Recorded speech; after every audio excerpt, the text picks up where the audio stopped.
So I'm talking with my friend Nico Co, formerly a student of mine at LACM, and now just out in the world crushing it. More or less. And he and I know that he recently bought an ES-335 and went on a pretty good journey to find the one that felt like the one. And I thought it'd be an interesting conversation to share here because, you know, whether other folks are looking for a 335 specifically or not, I think the kind of things, because I know, Nico, that you're a thoughtful person and you weren't just like uh, going at this in some silly way that you thought about Right. it. So I Right. think Right. that I'm curious to know what your process was, and then, of course, people could maybe take from that to whatever kind of guitar that they're interested in. Um, so, first of all, I'm curious to know what inspired you to go searching for an ES-335 in the first place. Yeah. So it's interesting where I think it was I had messaged you a few weeks ago, and we were talking about roots vocabulary. I think, um, and I think you referred me to Chris Kane, and so Chris Kane is a blues guitarist for people who don't know. I think he's based out of the Bay Area. Don't quote me on that, but I'm fairly certain he is. Mm-hmm. There was a recording of him live with Guy King. I think that I was a big fan of. They did a few um, shows together, and both played 335s.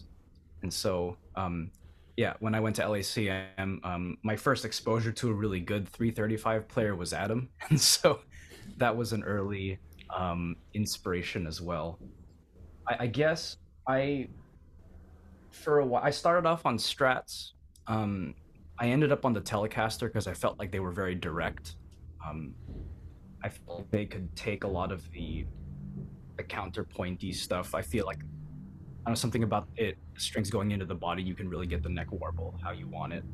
It just feels like um, it's transparent or something like that. Mm-hmm. And I played the Telecaster for a long time because I really liked the snap. I would say. So that's where I was kind of coming from, sort of playing like Julian Lage, like Frizzelli, trying to be them, Mm-hmm. basically, Mm-hmm. and still do. But what I'll say is when I listened to those recordings, the I noticed two things that really wanted me to go, that really made convinced me to go for a 335. So there's a comment on a YouTube video that I heard describing the ES335 sound as like a it's kind of overly poetic maybe, but it's like a diamond in a woolly sweater or something like that. Mm. Mm. And I thought that was really interesting because I didn't think of Gibsons in general or PAF style things as having a nice snap to it. For some reason, my first guitar when I grew up was a 90s Orville Les Paul, and it was super dark. And I guess my brain went, oh, yeah, all Gibsons are dark. But Huh. I personally like playing with using the treble. I think it speaks really well. You can get a lot of touch sensitivity out of, um, you can always, that's what the tone knob's for, right? So Right. Right. I always want a guitar that's on the brighter end, but I think the woolly sweater is, I think, what was different. I noticed that the 335 seemed to hold up. Like when you play it, is more maybe when I started playing them. But I feel like when you play it, it really holds together really well. Like it takes dynamics well versus some of the other solid bodies that maybe my solid bodies are not set up well. But I feel like they give a bit earlier than the 335 does. Hmm. And I felt like I like to play more as like I don't play really long lines.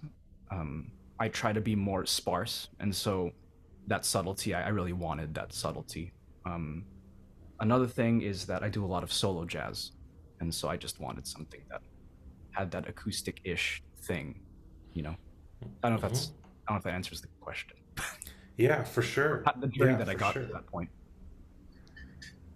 Yeah. Um, and so when you went looking for a 335, uh, what did you find? I mean, you live in the Los Angeles area, so I mean, that's fortunate. You know, if I guess if you lived uh, in a smaller town or something, you wouldn't be able to just go on Craigslist and find lots of guitars that you were within driving distance, right? Yeah, yeah. Um, how many 335s did you play before you decided to pull the trigger on the one that you bought? Yeah. Well, I've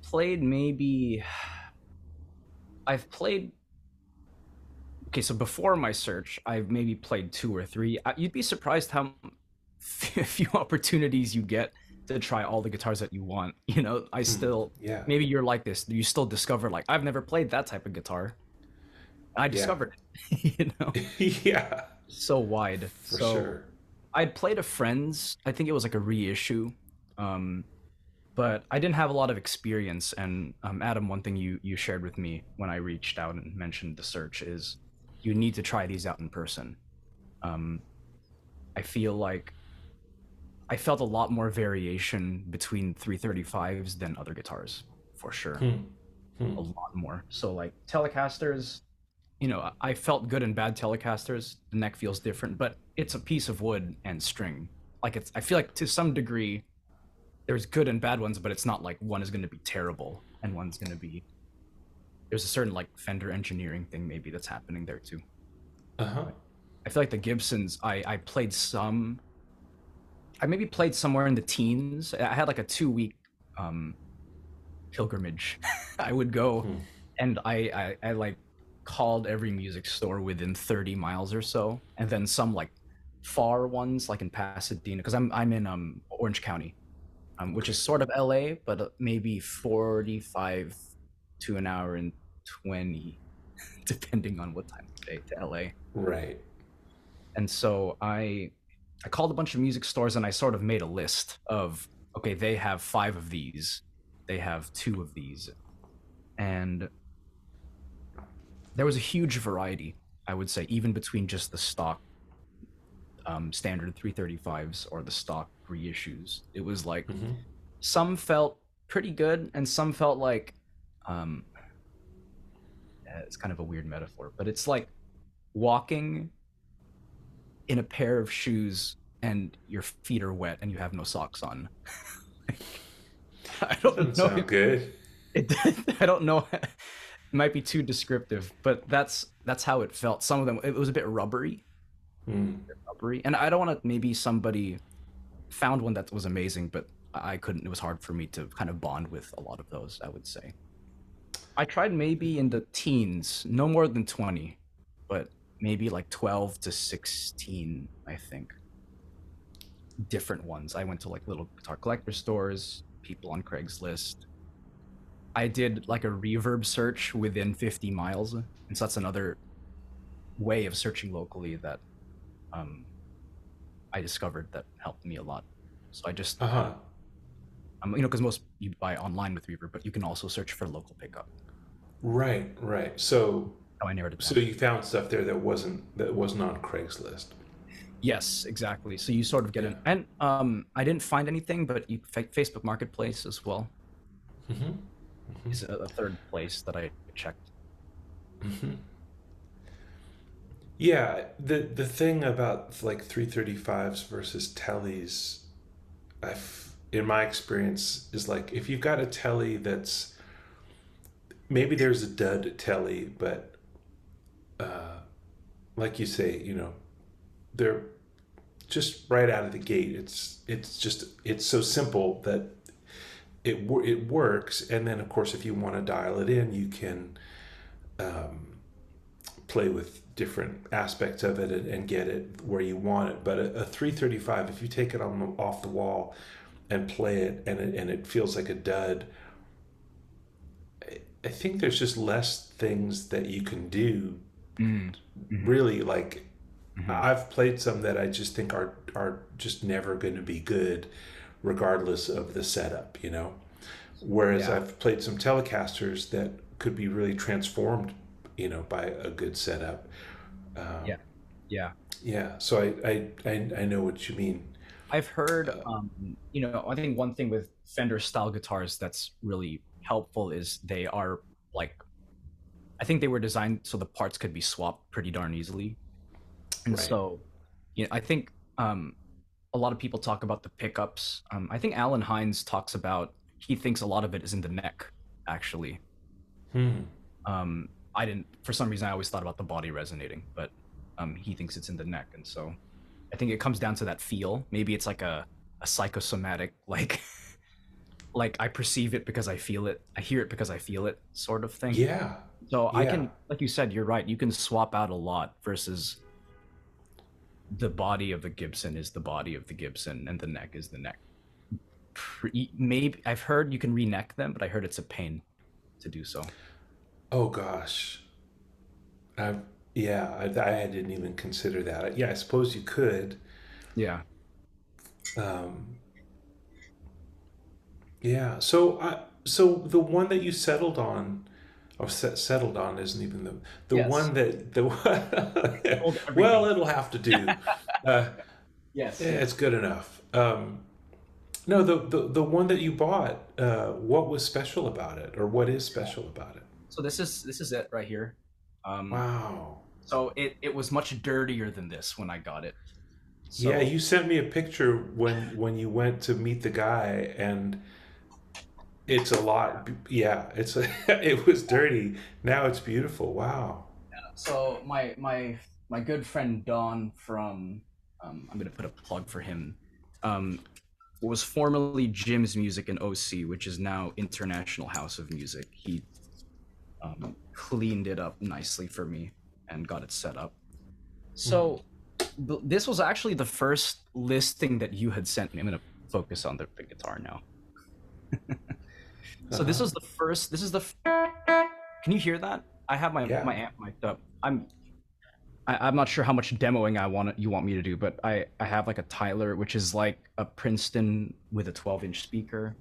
Uh So huh. if people want to know what, like from a reference point, what they're dealing with. Um, so I tried a bunch, and I came to the conclusion that whether this makes me more in tune or snooty or whatever, that the worn-in thing is what I really wanted. I think. Hmm. I think that's one big thing. Because I'm still talking. That Yeah. kind of slanted me towards it. Um, I played a 69 345. Is it the stereo Veritone one? Mm-hmm. And that was a pretty nice one.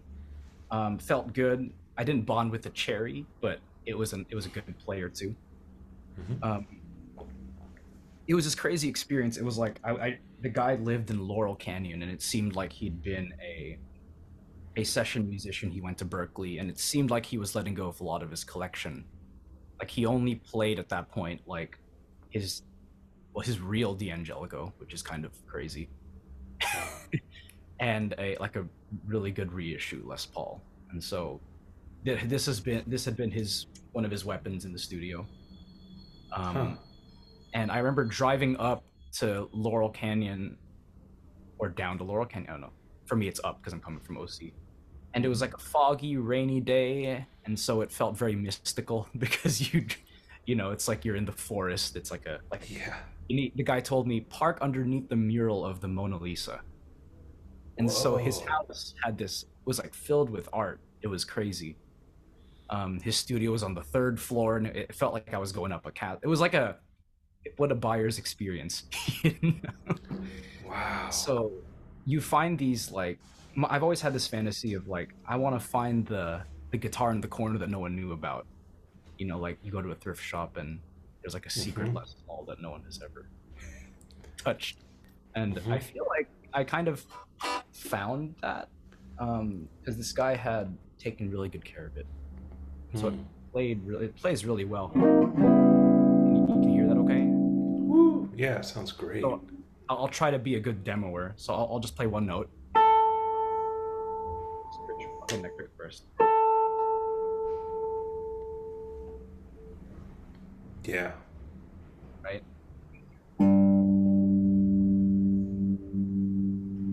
So I'm not turned up really high, but it seems to be responding pretty nicely, right? That's amazing.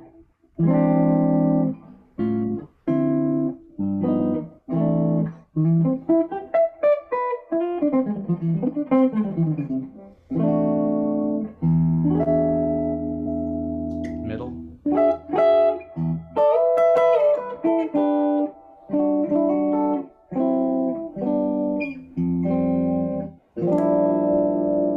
So it felt pretty even to me.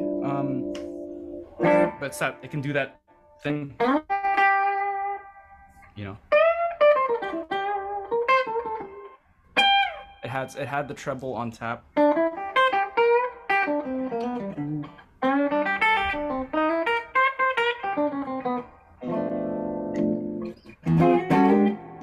Neck again.